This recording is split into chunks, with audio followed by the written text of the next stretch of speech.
तो हमारी बुक चल रही है थिंक एंड ग्रो रिच। तो इसका पहला चैप्टर हो चुका है इच्छा।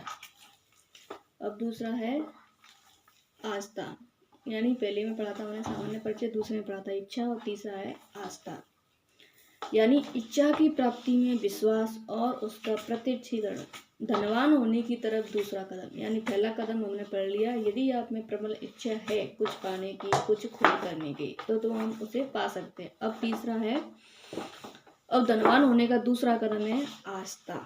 आस्था दिमाग का प्रमुख रसायनज्ञ है। जब आस्था विचारों के कंपन के साथ मिश्रित होती है तो अवचेतन मन कंपन को तुरंत ग्रहण कर लेता है, इसे उसकी आध्यात्मिक समतुल्य में परिवर्तित करता है, और जैसा प्रार्थना के मामले में होता है, इसे अनंत बुद्धिमत्ता को पहुंचा देता है। विश्वास, प्रेम और सेक्स की भावनाएं सभी प्रमुख सकारात्मक भावनाओं में सबसे शक्तिशाली होते हैं। जब तीनों मिश्रित होते हैं तब उसमें विचारों के कंपन के रंग का प्रभाव इस तरह होता है कि यह तुरंत अवचेतन मन तक पहुंचता है, जहां वह अपने आध्यात्मिक समतुल्य में बदल जाता है, एकमात्र रूप जो कि अनंत बुद्धिमत्ता से एक प्रतिक्रिया को प्रेरित करता है। प्रेम और विश्वास मानसिक होते हैं, मनुष्य के आध्यात्मिक पक्ष से संबंधित होते हैं। सेक्स विशुद्ध रूप से जैविक है और केवल शारीरिक से संबंधित है। इन तीनों भावनाओं के मिश्रण या सम्मिश्रण का परिमित आदमी की विचारशील मन और अनंत बुद्धि के बीच एक सीधी संचार रेखा खोलने पर प्रभाव पड़ता है। विश्वास कैसे विकसित करें, यहाँ अब एक बयान आता है जो इच्छा के अपने भौतिक या मौद्रिक समतुल्य में रूपांतरण में मान लिए गए स्वतः सुझाव के सिद्धांत के महत्व की एक बेहतर समझ देगा। अर्थात आस्था दिमाग की एक अवस्था है जिसे स्वतः सुझाव के सिद्धांत के माध्यम से अवचेतन मन को निश्चयात्मक अर्थन या बारंबार निर्देशों द्वारा प्रेरित या निर्मित किया जा सकता है। एक उदाहरण के रूप में उस उद्देश्य पर विचार कीजिए, शायद जिसके लिए आप इस किताब को पढ़ रहे हैं। स्वाभाविक रूप से वह उद्देश्य एवं इच्छा के अमूर्त विचार आवेग को अपने इसके भौतिक समकक्ष पैसे में परिणत करने की क्षमता हासिल करना है। स्वतः सुझाव पर अध्याय में सारांशित रूप से मैं स्वतः सुझाव और अवचेतन मन पर केंद्रित अध्यायों में रखे गए निर्देशों का पालन करके आप अवचेतन मन को मन पर केंद्रित अध्यायों में रखे गए निर्देशों का पालन करके आप अवचेतन मन को सहमत कर सकते हैं कि आप विश्वास करते हैं कि आपको वह प्राप्त होगा जिसकी आप मांग करेंगे, और या उस विश्वास पर कार्रवाई करेगा जिसे आपका अवचेतन मन आपको जो आपकी इच्छा है उसे प्राप्त करने को निश्चित योजना द्वारा अनुसरित विश्वास के रूप में वापस लौटाए। उस विधि का वर्णन करना जिसके द्वारा जहाँ पहले से ही विश्वास मौजूद नहीं है एक व्यक्ति इसे विकसित करता है बेहद कठिन है। वास्तव में यह लगभग उतना ही कठिन है जितना एक अंधे आदमी के लिए लाल रंग का वर्णन करना कठिन होगा, जिसने कभी कोई रंग नहीं देखा है और कुछ भी ऐसा नहीं है जिसके साथ तुलना करके आप उसे वर्णित कर सके। आस्था दिमाग की एक अवस्था है जिसे आप 13 सिद्धांतों में महारत हासिल करने के बाद इच्छा पर विकसित कर सकते हैं, क्योंकि यह दिमाग की एक ऐसी अवस्था है जो इन सिद्धांतों को लागू करने और प्रयोग करने के माध्यम से स्वेच्छा से विकसित होती है। अपने अवचेतन मन को आदेशों की अभिपुष्टि की पुनरावृत्ति आस्था विश्वास की भावना के स्वैच्छिक विकास का एकमात्र ज्ञात तरीका है। शायद निम्नलिखित विवरण के माध्यम से अर्थ को स्पष्ट किया जा सकता है। जिस तरीके से लोग कभी कभी अपराधी बन जाते हैं, प्रसिद्ध क्रिमिनोलॉजिस्ट के शब्दों में कहा गया है, जब लोग पहली बार उस अपराध के संपर्क में आते हैं जिससे वे घृणा करते हैं। यदि वे काफी समय तक अपराध के संपर्क में रहते हैं तो वे इसे करने और इसे सहन करने के आदी बन जाते हैं। यदि वे और काफी लंबे समय तक इसके संपर्क में बने रहते हैं तब वे अंतिम रूप से इसे गले लगा लेते हैं और इससे प्रभावित हो जाते हैं। यह सब कथन के बराबर है या उस कथन के बराबर है कि विचारों का कोई भी आवेग जो बार बार अवचेतन मन में डाला जाता हो अंत में स्वीकार कर लिया जाता है और अवचेतन मन द्वारा इस पर काम किया जाता है जो उस आवेग को उपलब्ध सबसे अधिक व्यवहारिक प्रक्रिया द्वारा उसे भौतिक समतुल्य में परिवर्तित कर देता है। इसके संबंध में बयान पर फिर विचार कीजिए। सभी विचार जो भावुकतापूर्ण बना दिए गए हैं, दी गई भावना और आस्था के साथ मिश्रित किए गए हैं, तत्काल अपने आप को अपने भौतिक समतुल्य में परिवर्तित करना शुरू कर देते हैं।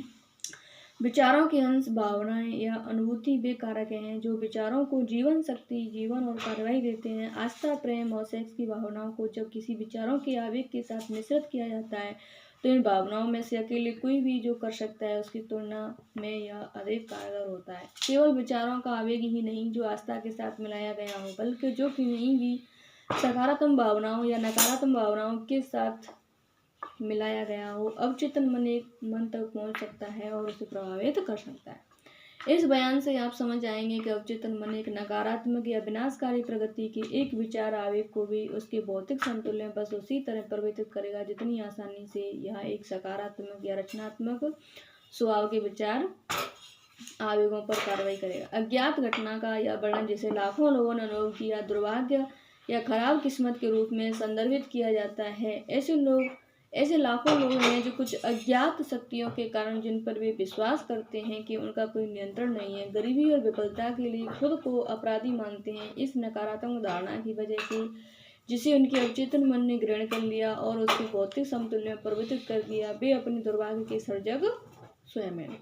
यह एक उपयुक्त जगह है जहाँ फिर से यह सुझाव दिया जाना आपके लिए लाभकारी हो सकता है कि आपके अवचेतन मन को ऐसी कोई भी इच्छा प्रदान करने से जिसे आप इसके भौतिक या मौद्रिक समतुल्य परिवर्तित करना चाहते हैं, प्रत्याशा या विश्वास की एक स्थिति में वह रूपांतरण वास्तव में घटित होगा। आपकी आस्था या विश्वास वह तत्व है जो आपके अवचेतन मन की कार्यवाही निर्धारित करता है। स्वतः सुझाव के माध्यम से आपके अवचेतन मन को निर्देश दिए जाते समय उसे धोखा देने में आपके लिए कोई भी बाधा नहीं है, जैसा कि मैंने अपने बेटे के अवचेतन मन को धोखा दिया है। इस छल को अधिक यथार्थवादी बनाने के लिए जब आप अपने अवचेतन मन का आह्वान करते हैं तब खुद बस उसी तरह आचरण करें जैसा आप तब करते हैं, और वह सामग्री जिसकी आप मांग कर रहे हैं पहले से ही आपके पास होती। अवचेतन मन किसी भी आदेश को जो आस्था या विश्वास की स्थिति में उसे दिया जाता है जिसे क्रियान्वित किया जाएगा, उपलब्ध सबसे सीधे और व्यवहारिक माध्यम द्वारा इसके भौतिक समतुल्य में परिवर्तित करेगा। निश्चित रूप से एक प्रारंभिक बिंदु देने के लिए पर्याप्त कह दिया गया है जिससे एक व्यक्ति प्रयोग और अभ्यास के माध्यम से अवचेतन मन को दिए गए किसी आदेश के साथ आस्था का मिश्रण करने की क्षमता हासिल कर सकता है। यह पूर्णतः अभ्यास के माध्यम से आएगी, महज निर्देशों को पढ़ने से नहीं आ सकती। यदि यह सच है कि अपराध के साथ रहने से एक व्यक्ति अपराधी बन सकता है और यह एक ज्ञात तथ्य है, तो यह भी उतना ही सच है कि एक व्यक्ति जिसके पास आस्था है उसके अवचेतन मन को स्वेच्छा से सुझाव देकर आस्था का विकास कर सकता है। दिमाग अंत में प्रभावों की प्रगति ग्रहण करने पर आता है जो इस पर प्रभुत्व जमा लेता है। इस सच्चाई को समझें तो आपको पता चल जाएगा कि सकारात्मक भावनाओं को आपके मन पर प्रभावी शक्तियों के रूप में प्रोत्साहित करना और नकारात्मक भावनाओं को उत्साहित और समाप्त करना आपके लिए क्यों आवश्यक है। सकारात्मक भावनाओं के वर्चस्व से युक्त एक दिमाग आस्था के रूप में जानी जाती मन की स्थिति के अनुकूल निवास बन जाता है। इच्छा पर पर्याप्त प्रभुत्व स्थापित दिमाग अवचेतन मन को निर्देश देता है जो इसे स्वीकार करेगा और इस पर तुरंत कार्रवाई करेगा। आस्था दिमाग की एक अवस्था है जो स्वतः सुझाव के सिद्धांत के माध्यम से प्रेरित की जा सकती है। सभी युगों में धर्मनिष्ठ लोगों ने मानवता के लिए संघर्ष कर इसमें और अन्य सिद्धांतों या पंथ में विश्वास करने के लिए चिताया है, लेकिन वे लोगों को यह बताने में नाकाम रहे कि विश्वास कैसे विकसित करें। उन्होंने यह नहीं कहा कि आस्था दिमाग की एक अवस्था है जो स्वतः सुझाव के सिद्धांत के माध्यम से प्रेरित की जा सकती है। उस भाषा में जिसे कोई भी सामान्य इंसान समझ सकता है, हम उस सब का वर्णन करेंगे जिसे सिद्धांत के बारे में जाना जाता है, जिसके माध्यम से वहाँ विश्वास विकसित किया जा सकता है जहाँ यह पहले से ही मौजूद नहीं है। अपने पर विश्वास रखो, अनंत में आस्था रखो। हम शुरू करें इससे पहले आपको फिर से याद दिलाया जाना चाहिए कि आस्था अनंत अमृत है जो विचारों के आवेग को जीवन शक्ति और क्रियाशीलता प्रदान करता है। पूर्वगामी वाक्य एक दूसरी, तीसरी और चौथी बार पढ़ने लायक है या जोर से पढ़ने लायक है। आस्था सभी धन संचय का प्रारंभिक बिंदु है। आस्था सभी चमत्कारों और सभी रहस्यों का आधार है जिसे विज्ञान के नियमों से विश्लेषित नहीं किया जा सकता है। आस्था विफलता का एकमात्र ज्ञात इलाज है। आस्था वह रासायनिक तत्व है जो प्रार्थना के साथ मिश्रित होकर अनंत बुद्धि के साथ एक सीधा संचार स्थापित कर देता है। आस्था वह तत्व है जो मनुष्य को परिमित मस्तिष्क द्वारा निर्मित विचारों के साधारण कंपन को आध्यात्मिक समतुल्य में बदल देता है। आस्था ही एकमात्र माध्यम है जिसके द्वारा अनंत प्रज्ञा की ब्रह्मांडी शक्ति मनुष्य द्वारा साझबद्ध और इस्तेमाल की जा सकती है। उपयुक्त बयान कर हर कोई प्रमाण देने में सक्षम है। प्रमाण सरल है और आसानी से प्रदर्शित किए जा सकते हैं। इसे स्वतः सुझाव के सिद्धांत में लपेटा जाता है। इसलिए चलिए हम अपना ध्यान आत्म सुझाव के विषय पर केंद्रित करते हैं और ज्ञात करते हैं कि यह क्या है और यह क्या प्राप्त करने में सक्षम है। यह एक सर्वविदित तथ्य है कि एक व्यक्ति जो अपने आत्म को बार बार दोहराता है, चाहे वह बयान सत्य हो या झूठ, अंत में वह व्यक्ति उस पर विश्वास करने लगता है। यदि एक आदमी एक झूठ को बार बार दोहराता है तो वह अंत में झूठ को सत्य के रूप में स्वीकार कर लेगा। इसके अलावा वह इसके सच होने का विश्वास करेगा। हर आदमी वह जो भी है उस प्रभुत्वशाली विचार की वजह से है जिसे वह अपने दिमाग को बस में करने की अनुमति देता है। वह विचार जिसे एक आदमी जानबूझकर अपने मन में रखता है और सहानुभूति के साथ प्रोत्साहित करता है और जिसके साथ वह किसी एक या एक से अधिक भावनाओं को मिश्रित करता है, प्रेरक शक्तियों का गठन करता है जो इसकी हर गतिविधि, कार्यवाही और कर्म को निर्देशित और नियंत्रित करता है। अब सच का एक बहुत ही महत्वपूर्ण बयान आता है। वे विचार जिनको अनुभूतियों की भावनाओं के साथ मिलाया जाता है एक चुंबकीय बल का गठन करते हैं जो ईथर के कंपन से अन्य सामान्य संबंधित विचारों को आकर्षित करता है। इस प्रकार भावना के चुंबकीकृत एक विचार की एक बीज से तुलना की जा सकती है जो जब मिट्टी में बोया जाता है, अंकुरित होता है, बढ़ता है और फिर बारंबार अपनी वंश वृद्धि करता है जब तक ये जो मूल रूप से एक छोटा सा बीज था एक ही किस्म के अनगिनत लाखों बीज बन जाते हैं। ईथर कंपन की अनंत शक्तियों का एक महान ब्रह्मांडीय द्रव्यमान है। यह विनाशकारी और रचनात्मक कंपनों दोनों से बना है। यह हर समय भय, गरीबी, बीमारी, असफलता, दुख की तरंगों, समृद्धि, स्वास्थ्य, सफलता और खुशी की तरंगों को वहन करता है। निश्चित रूप से उसी तरह जैसे रेडियो के माध्यम से संगीत के सैकड़ों वाद्य यंत्रों की आवाज और सैकड़ों मानवों की दुनिया प्रसारित होती हैं जिनमें से सभी अपने स्वयं की व्यक्तित्व और पहचान के माध्यम को बनाए रखती हैं। ईथर के महान संग्रह से मानव मस्तिष्क तरंगों को लगातार आकर्षित कर रहा है जो उसके साथ घुल मिल जाता है, जो मनुष्य के मस्तिष्क को प्रभावी हो जाता है। कोई भी सोच, विचार, योजना या उद्देश्य जो एक व्यक्ति अपने घर में अपने मन में रखता है ईथर की तरंगों से अपने संबंधित मेजबानों को आकर्षित करते हैं। इन संबंधितों को अपनी स्वयं की शक्तियों में जोड़ते हैं और जब तक यह उस व्यक्ति जिसके मन में यह रखा जा चुका है उसका प्रभावी प्रेरक शामिल हो जाता है तब तक इसमें वृद्धि करता है। अब हम शुरुआती बिंदु पर वापस चलते हैं और एक विचार, योजना या उद्देश्य के मूल बीज दिमाग में कैसे रोपे जा सकते हैं इसके रूप में सूचित हो जाते हैं।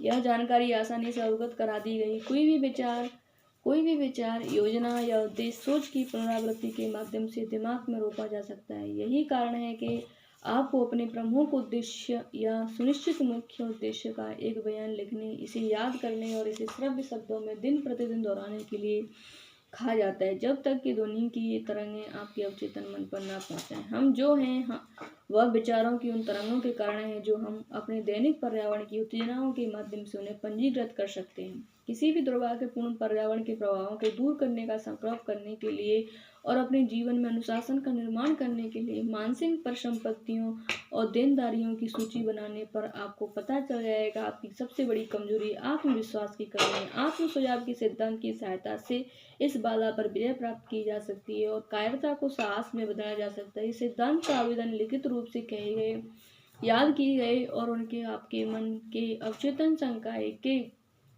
उपकरण का एक हिस्सा बन जाने तक दोहराए गए सकारात्मक सोच के आयोगों की एक सरल व्यवस्था के माध्यम से किया जा सकता है। आत्मविश्वास का सूत्र। पहला सूत्र, मुझे पता है कि मेरे पास जीवन में अपने निश्चित उद्देश्य का लक्ष्य प्राप्त करने की क्षमता है, इसलिए मैं इसकी प्राप्ति की ओर निरंतर कार्रवाई की अपने आप से लगातार मांग करता हूँ और मैं यहाँ और अब इस तरह की कार्रवाई के लिए प्रस्तुत होने का वादा करता हूँ। दूसरा, मुझे एहसास है कि मेरे मस्तिष्क में प्रभावी विचार अपने आप को अंततः बाहर की ओर भौतिक क्रिया में पुनः प्रस्तुत करेंगे और धीरे धीरे खुद को भौतिक वास्तविकता में बदल देंगे। इसलिए मैं अपने विचारों को दैनिक रूप से 30 मिनट के लिए जैसा बनने का इरादा रखता हूँ, ऐसे एक व्यक्ति के बारे में सोचने का कार्य करने पर केंद्रित करूँगा, जिससे मेरे मन में उस व्यक्ति का एक स्पष्ट मानसिक चित्र बन जाए। मैं जानता हूँ आत्म सुझाव के सिद्धांत के माध्यम से कोई भी इच्छा जो कि मैं लगातार अपने मन में रखता हूँ, अंत में इसके पीछे की वस्तु प्राप्त करने की कुछ व्यवहारिक साधनों के माध्यम से अभिव्यक्ति की तलाश करेगी। इसलिए मैं दैनिक 10 मिनट अपने आप से आत्मविश्वास के विकास की मांग करने को समर्पित करूँगा। मैंने जीवन में अपने निश्चित प्रमुख लक्ष्य का वर्णन स्पष्ट रूप से लिखा है और मैं प्राप्ति के लिए पर्याप्त आत्मविश्वास विकसित हो जाने तक प्रयास करना कभी बंद नहीं करूँगा। मैं पूरी तरह से महसूस करता हूँ कि कोई धन या स्थिति को जब तक सत्य और न्याय पर निर्मित नहीं किया जाता है, लंबे समय तक नहीं टिक सकती। इसलिए मैं ऐसे किसी लेन देन में शामिल नहीं होऊंगा जो उन्हें लाभान्वित नहीं करता, जिन्हें यह प्रभावित करता है। मैं उन शक्तियों को जिनका मैं उपयोग करना चाहता हूँ और उन लोगों का सहयोग अपनी तरफ आकर्षित करने के द्वारा कामयाब रहूँगा। मैं दूसरों की सेवा करने की इच्छा की वजह से अपनी सेवा के लिए दूसरों को प्रेरित करूँगा। मैं पूरी मानवता के लिए प्रेम के विकास के द्वारा घृणा, ईर्ष्या, जलन, स्वार्थ और कुटिलता समाप्त करूँगा, क्योंकि मुझे पता है कि दूसरों के प्रति नकारात्मक रवैया मुझे कभी सफल नहीं होने दे सकता। मैं दूसरों को स्वयं में विश्वास करने के लिए प्रेरित करूँगा, क्योंकि मैं उन पर और अपने आप पर विश्वास करूँगा। मैं इस सूत्र पर अपने नाम का हस्ताक्षर करूँगा, इसे याद रखूँगा, हर दिन एक बार जोर से इस पूर्ण विश्वास के साथ दोहराऊँगा कि यह धीरे धीरे मेरे विचारों और कार्यों को प्रभावित करेगा, जिससे मैं एक आत्मनिर्भर और सफल व्यक्ति हो जाऊँगा। इस सूत्र के पीछे प्रगति का जो नियम है, कोई भी आदमी अभी तक उसकी व्याख्या करने में सक्षम नहीं हुआ है। इसने सभी योगों के वैज्ञानिकों को चकित किया है। मनोवैज्ञानिकों ने इस नियम का नाम आत्म सुझाव दिया है और इसे उस पर चलने दिया है। इस सूत्र के पीछे प्रगति का जो नियम है, इस पर चलने दिया है, वह नाम जिसके द्वारा एक व्यक्ति इस नियम को जानता है कम महत्व का है। इसके बारे में महत्वपूर्ण तथ्य यह है कि यदि इसका रचनात्मक प्रयोग किया जाता है तो यह मानव जाति की महिमा और सफलता के लिए काम करता है। वही दूसरी ओर यदि विध्वंसपूर्ण इस्तेमाल किया जाता है तो यह बड़ी आसानी से नष्ट कर देगा। इस बयान में एक बहुत ही महत्वपूर्ण सच्चाई पाई जा सकती है। अर्थात उनके जो हार गए हैं और उनका जीवन गरीबी, दुख और संकट में समाप्त हो गया है, ऐसा आत्म सुझाव के सिद्धांत के नकारात्मक आवेदन के कारण हुआ है। इसका कारण इस तथ्य में पाया जा सकता है कि विचार के सभी आवेगों की खुद को अपने भौतिक समतुल्य में बदलने की प्रवृत्ति होती है। अवचेतन मन वह रासायनिक प्रयोगशाला जिसमें सभी विचार आवेगों को संयुक्त किया और भौतिक वास्तविकता में बदलने के लिए तैयार किया जाता है। रचनात्मक और विनाशकारी विचार आवेगों के बीच कोई अंतर नहीं करता है। यह हमारे विचार आवेगों के माध्यम से उस सामग्री के साथ काम करता है जो हम इसे खिलाते हैं। अवचेतन मन वैसे संचालित एक विचार को हकीकत में बदल देगा उतनी ही सरलता से जितनी सरलता से साहस या विश्वास के द्वारा संचालित एक विचार को यह हकीकत में बदल देगा। चिकित्सा इतिहास के पृष्ठ सांकेतिक आत्महत्या के मामलों के कारण उदाहरणों से संपन्न है। एक आदमी नकारात्मक सुझाव के माध्यम से उतने ही प्रभावी रूप से आत्महत्या कर सकता है जितना किसी अन्य माध्यम से। एक मध्य पश्चिमी शहर में एक जोसेफ ग्रांट नाम के व्यक्ति, एक बैंक अधिकारी ने निर्देशकों की सहमति के बिना बैंक के पैसे की एक बड़ी राशि उधार ली। उसने जुए के माध्यम से पैसा खो दिया। एक दोपहर बैंक परीक्षक आए और खातों की जांच करना शुरू किया। ग्रांट ने बैंक छोड़ दिया, एक स्थानीय होटल में कमरा ले लिया और जब 3 दिन बाद उन्होंने उसे खोज लिया, वह बिस्तर में पड़ा था, रोते और कराहते हुए बार बार इन शब्दों को दोहरा रहा था, हे भगवान, यह मुझे मार डालेगा, मैं यह अपमान बर्दाश्त नहीं कर सकता। थोड़े समय में वह मर गया। डॉक्टरों ने इस मामले को एक स्पष्ट मानसिक आत्महत्या कहा। जैसे यदि बिजली रचनात्मक तरह से इस्तेमाल की जाए तो दुख के पहियों को चलाती है और उपयोगी सेवाएं प्रस्तुत करती है, और यदि गलत तरीके से इस्तेमाल की जाए तो जीवन नष्ट कर देती है। इसी प्रकार इसके बारे में आपकी समझ और अनुप्रयोग की मात्रा के अनुसार आत्म सुझाव आपको शांति और समृद्धि की ओर या नीचे दुख, विफलता और मौत की घाटी में ले जाता है। यदि आप अपने दिमाग को भय, शक और अनंत बुद्धि की शक्तियों के साथ जोड़ने और उसका प्रयोग करने की अपनी योग्यता में अविश्वास से भर देते हैं तो आत्म सुझाव का नियम इस अविश्वास की भावना को ग्रहण कर लेगा और एक पैटर्न के रूप में इसका प्रयोग करेगा, जिसके द्वारा आपका अवचेतन मन इसे भौतिक समतुल में बदल देगा। यह कथन उतना ही सच है जितना 2 या 2-4 का कथन है। हवा की तरह जो एक जहाज को पूर्व में और अन्य को पश्चिम में ले जाती है, आत्म सुझाव के नियम आपको ऊपर उठा देंगे या नीचे खींच लेंगे, आपको विचार की पाल को लगाने के तरीके के अनुसार। आत्म सुझाव के नियम, जिसके माध्यम से कोई भी व्यक्ति उपलब्धियों की ऊंचाई तक उठ सकता है, जो कल्पना को विचलित कर सकता है, निम्नलिखित पदों में अच्छी तरह से वर्णित है। यदि आपको लगता है आप परास्त हो गए हो, तो आप हो गए हो। यदि आप सोचते हैं आप हिम्मत नहीं करते, तो आप नहीं करते हैं। यदि आप जीतना चाहते हैं लेकिन आपको लगता है आप नहीं कर सकते या लगाते हैं आप नहीं कर पाएंगे। यदि आप सोचते हैं आप खो देंगे, तो आप खो चुके हैं। दुनिया से बाहर के लिए हम खोजें। सफलता एक साथी की इच्छा के साथ शुरू होती है, यह सब मन की स्थिति होती है। यदि आप सोचते हैं आप बेहतर हैं, तो आप हैं। उत्थान के लिए आपको ऊंचा सोचना होगा, आपको स्वयं के बारे में पहल यकीन करना होगा, फिर आप कभी भी पुरस्कार जीत सकते हैं। जीवन की लड़ाई हमेशा ज़्यादा मजबूत या ज़्यादा तेज आदमी के पास नहीं जाती, लेकिन जल्दी ही या देर से आदमी जो जीतता है वह होता है जो सोचता है कि वह कर सकता है। उन शब्दों का निरीक्षण करें जिन पर जोर दिया गया है, और आप वे गहरे अर्थ पकड़ लेंगे जो कवि के मन में थे। कहीं आपके मेकअप में, शायद आपके मस्तिष्क की कोशिकाओं में उपलब्धि के बीज सोए पड़े हैं, जिन्हें यदि जगाया जाए और कार्रवाई में डाला जाए तो आपको उन ऊंचाइयों पर ले जाएंगे, जैसा कि शायद आपने कभी पाने की उम्मीद भी नहीं की होगी। बिल्कुल जैसे एक संगीतज्ञ संगीत की सबसे खूबसूरत धुनों को एक वायलिन के तारों में से छोटे छोटे अंशों में निकलवाता है, ऐसे ही आप अपने दिमाग में सोई हुई प्रतिभा को जगा सकते हैं और इससे खुद को ऊपर अपने किसी भी लक्ष्य को पाने के लिए प्रेरित करवा सकते हैं। अब्राहम लिंकन तब तक हर उस काम में विफल रहा जिसने उसने कोशिश की। जब तक उसने 40 वर्ष की आयु पूरी नहीं कर ली, तब तक वह मामूली आदमी था। जब तक उसके जीवन में एक बहुत बड़ा अनुभव नहीं आया, उसने दिल और दिमाग के भीतर सो रही प्रतिभा को जगाया और दुनिया को उसके वास्तविक महान पुरुषों में से एक दिया। वह अनुभव दुख और प्यार की भावनाओं को मिला जुला रूप था। यह एनी रेडलेज के माध्यम से उनके पास आया था। वह एकमात्र महिला जिसे वे कभी सच में प्यार करते थे।